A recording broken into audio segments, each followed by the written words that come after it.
Tanner has two bets for the people in the AFC and NFC championship games this week. Let's jump in.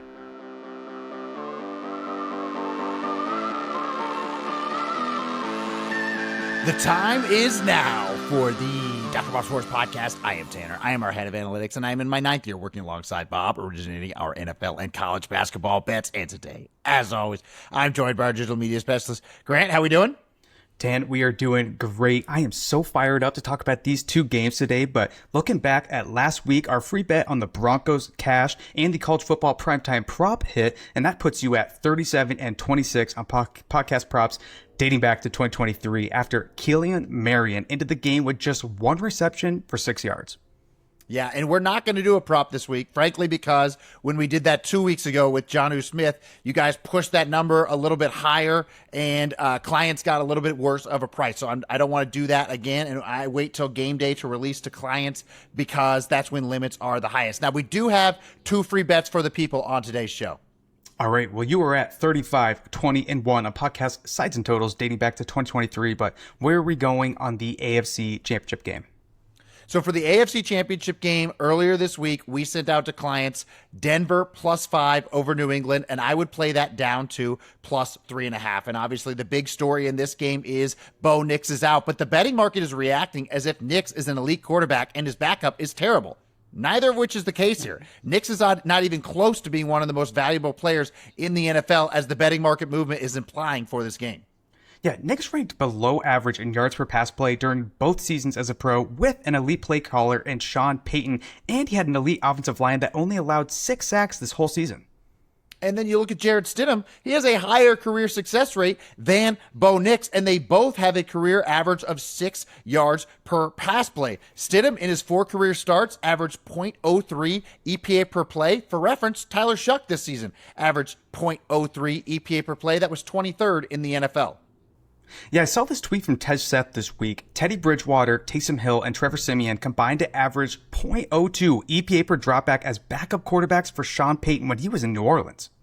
So Denver's going to have a competent passing attack with Stidham on Sunday, right? We've seen Sean Payton do it with backups in the past, and we've seen Jarrett Stidham do it himself in the past. The Broncos would have been 2-point favorites if Bo Nix were starting in this game versus the Patriots. Now, we're not going to account for moving through 0 because there's not a lot of win probability difference there, but that still means that the market adjusted 6 points from Bo Nix to Jarrett Stidham. For reference, that means the market adjusted more for Bo Nix than it did for Joe Burrow when he was sidelined earlier this year. So Denver's offense is clearly underrated here with Stidham under center, and you have New England's defense overrated for a couple of reasons coming into this game. I was in Foxborough last week, like we talked about, and I can confidently say the weather conditions played a major role. CJ Stroud has been getting killed all week, but he was set up to fail as a dome team from Texas going to play a football game in a snow globe. I mean, the ball was extremely slick out there. Every player had trouble getting a grip. I mean, you look at Drake Maye, he had the lowest success rate of his entire career. New England's defense is currently overrated because it added 27.8 expected points from 5 takeaways in those slippery conditions. That was the most by a postseason defense in the last decade. And then the other reason that the Pats defense is overrated is because they played 2 of the 5 worst offensive lines in the NFL in these first 2 playoff weeks. And now everyone is saying, oh, this offensive line is elite, but they really just played the Chargers and the Texans and had a 57% pressure rate and a 48% pressure rate. I expect them to not come even close to those numbers against Denver's offensive line that is leading the NFL in pass blocking efficiency. Yeah, this is a much different matchup, but how do you expect Sean Payton to attack this Patriots defense? Well, Sean Payton's offenses have historically excelled with those layered deep shots and seam attacks when opposing defenses play man. Denver's offense this season averaged 22% more yards per pass play versus cover 1 compared to other coverages. That was 4th best relatively in the NFL. And Stidham's going to have a favorable matchup here because the Patriots defense has the 7th highest cover 1 rate in the NFL. I expect Sean Payton to feel pretty confident with Stidham in this matchup because Stidham's been in the system with Sean Payton Payton here for years. Sean Payton handpicked him as his backup quarterback, and I don't think Sean Payton is going to want to do the run the football thing with the backup quarterback because the Patriots' run defense has been really good with Robert Spillane and Milton Williams on the field. Now, Spillane, as a pass defender, can be had. He surrendered 39.2 receiving yards per game as a linebacker. That's really bad, seventh worst in the NFL. And Denver's offense already has the infrastructure set up for a screen game. Denver's offense targeted running backs the 8th most in the league, and Bo Nix had the 3rd highest screen rate in the NFL. So I expect Payton to put those straightforward throws out there for Jarrett Stidham, let him operate in this offense, and attack Spillane in coverage. All right, well, let's pivot over to New England's offense. And the Patriots have surrendered 5 sacks in consecutive weeks to the Chargers and Texans. And the Los Angeles defense had the 17th highest pressure rate this season. And Houston's defense had the 2nd highest pressure rate this season. And Denver's defense was tied with Houston for the 2nd highest pressure rate. And Denver's defense led the NFL, averaging 4 sacks per game. We talked about this last week. Defensive line play is crucial to postseason success. Teams averaging 3+ sacks in the regular season are 46, 26, and 1 against the spread in the playoffs when not laying a touchdown. And New England's young offensive line has struggled to pick up blitzes all season. Drake Maye ranks 27th relatively against the blitz compared to standard pass rushers. And the Broncos have the 5th highest blitz rate in the NFL, and they are going to blitz the hell out of Drake Maye on late downs in this game. Yeah, Patriots rookie left tackle Will Campbell has played 3 games since coming back from the MCL sprain. It's rendered a 10.4% pressure rate along with 3 sacks. And for reference, the 10.4% pressure rate would rank 87th out of 98 qualifying tackles this season. Yeah, I mean, Will Campbell is clearly playing worse, and he's not healthy from that MCL sprain, and now he has to line up across from Nick Bonito, who had the 2nd highest pressure rate in the NFL behind Micah Parsons. That is going to be a terrible matchup for the Patriots offense. Now, New England tried to slow down Houston's pass rush last week by throwing 4 screens and 6 targets to the running backs, but the screens are going to be shut down in this game because the Broncos defense ranks 2nd in EPA per target allowed to opposing running backs. Well, last week, wide receiver Kayshon Boutte led the Patriots with 75 receiving yards against the Texans, and Boutte had the 5th most receptions with 20-plus air yards, and New England's offense is averaging 0.3 yards per play more with him on the field compared to him off the field this season, but he's not the caliber of receiver that's going to give problems to all-pro quarterback Pat Surtain, right? No, I mean, Surtain has allowed just 5 deep receptions all season. We talked about this stat last week. Denver's defense conceded just a 7.7% explosive play rate this year. That is the 4th best of any defense since 2010. So, okay, Boutte and Drake Maye's deep game is going to be eliminated in this game. So where do they go next? Probably Hunter Henry, right? He's 5th in yards per route run among tight ends, but the Broncos defense ranks 3rd in success rate allowed to opposing tight ends. Yeah, normally Josh McDaniels would want to use Stephon Diggs to attack the inside with Boutte and Henry limited, but Denver nickelback Jaquan McMillan is in the best form of his life after the game-sealing contested interception last week, and McMillan has conceded only 6 receptions for a total of -5 air yards in the last 3 games.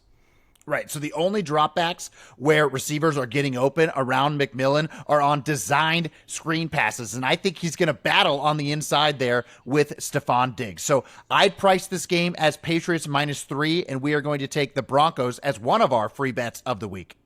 All right, well, let's move along to the NFC Championship game where we've got another edition of the Rams versus Seahawks. And LA took the first game 21-19, and Seattle won the second game in overtime 38-37.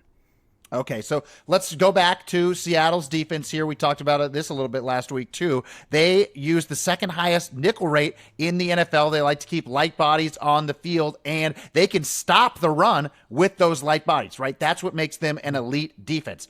However, Los Angeles is one of the few offenses in the NFL that's going to put enough heavy bodies on the field to make it so they can't stop the run, right? Los Angeles used 13 personnel, 3 tight ends, 5.5 times the league average rate this season, and more than double Pittsburgh's offense, which was the 2nd highest usage of 13 personnel. You look at that Week 16 game, Los Angeles used 13 personnel 61% of snaps, and they averaged 6.6 yards per play against the Seahawks. That was the 2nd most Seattle allowed all season. Now, we know Mike Macdonald's core philosophy is to invite the run and limit explosives with those 2 high safety structures. He matched that heavy personnel with base defense at only a 9.1% rate in Week 16. And Mike Macdonald refuses to oppose Sean McVay's 3 tight ends with more linebackers because he does not want to surrender those deep play action passes. But McVay is patient, right? He will use the ground game. He's going to throw to those tight ends underneath because Seattle's defense ranks 29th in EPA per target allowed to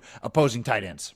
Also, Los Angeles was without Devontae Adams in Seattle 5 weeks ago, and they lost outstanding run blocker right guard Kevin Dotson after just 23% of the snaps in that game. And even still, the Rams controlled that game with 13 personnel, scoring 30 points in regulation and extending to a 16-point lead in the fourth quarter before a punt return touchdown sparked a Seahawks comeback that required two-point conversions and a Los Angeles missed field goal.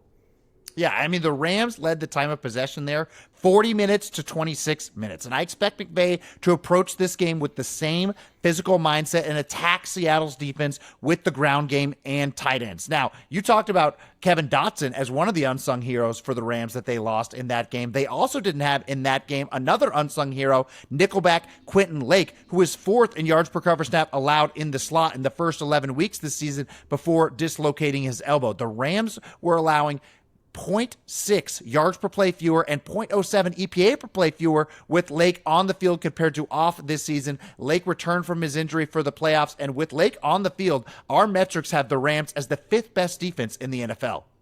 Yeah, and that top 5 defense would have only conceded 10 points in Chicago last week if it weren't for Caleb Williams completing a game-tying touchdown pass to Cole Kmet from 26.5 yards behind the line of scrimmage. And that unrepeatable pass traveled 51.2 yards in the air, the longest completed pass by air distance in the red zone in the last decade.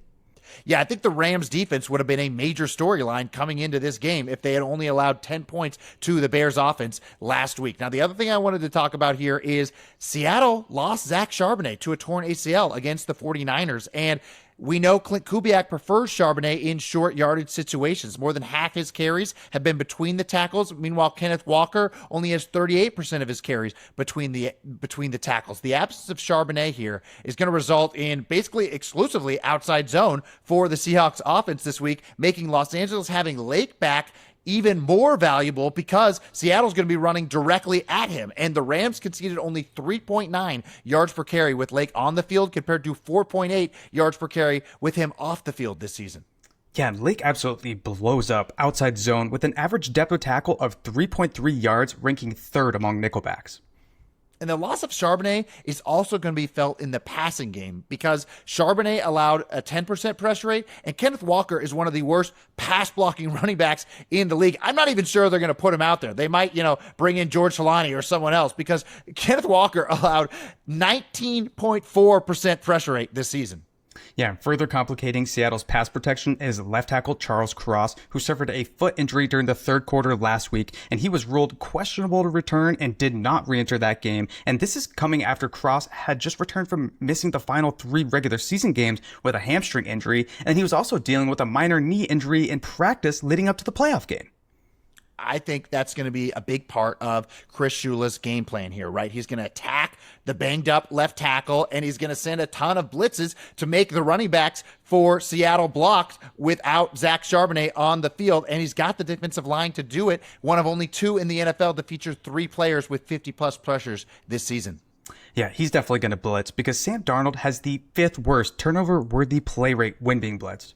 And then behind those blitzes, I expect the Rams to play zone. They already played the 8th highest zone coverage rate in the NFL, and opposing defenses have not been able to man up JSN this season, who leads the NFL averaging 4.41 yards per route run versus man coverage. Meanwhile, Sam Darnold ranks 27th relatively against zone coverage compared to man, and he's going to be shut down under pressure with the banged up left tackle, with the running backs struggling in pass protection against those LA zone blitzes. Our model favors the Rams by a half point here. We sent this out to clients earlier this week at +3, -120, but I would bet the Rams down to +2, and they are going to be our second free bet of the week here. All right, well, there you have it, folks. 2 free sides on Championship Sunday, the Broncos and the Rams. And if you want the NFL props from Tanner, he'll be releasing them for these 2 games and then as well as the Super Bowl as part of our postseason package.